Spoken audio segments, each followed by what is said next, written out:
और इस सभा में भी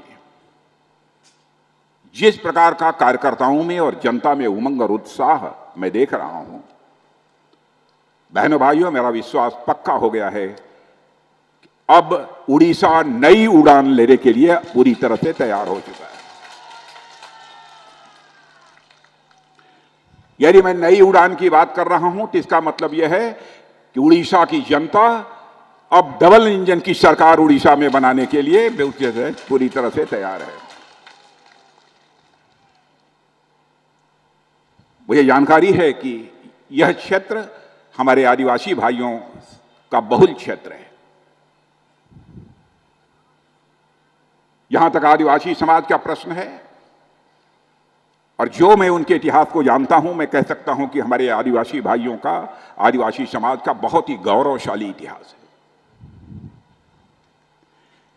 लेकिन इस आदिवासी समाज के गौरवशाली इतिहास की जानकारी इस आजाद भारत में जिस हद तक लोगों तक पहुंचाई जानी चाहिए, किंचित कारणों से वह संभव नहीं हो पाया है। लेकिन मैं कह सकता हूं, चाहे हमारे आदरणीय अटल बिहारी वाजपेयी जी रहे हों, चाहे आज के प्रधानमंत्री मोदी जी रहे हों, आदिवासी समाज के प्रति उनके मन में एक अगाध सम्मान और श्रद्धा का भाव है।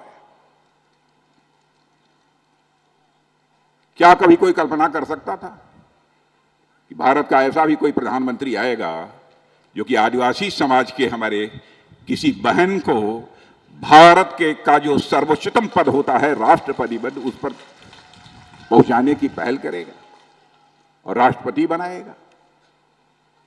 लेकिन वहीं पर दूसरी पार्टी कांग्रेस, उसको देखा आपने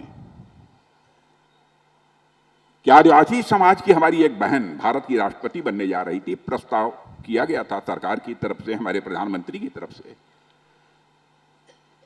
दलगत भावना से ऊपर उठकर इसका कांग्रेस के द्वारा भी स्वागत किया जाना चाहिए था। लेकिन इसे कहते हैं ना छोटी राजनीति, छोटी सोच की राजनीति।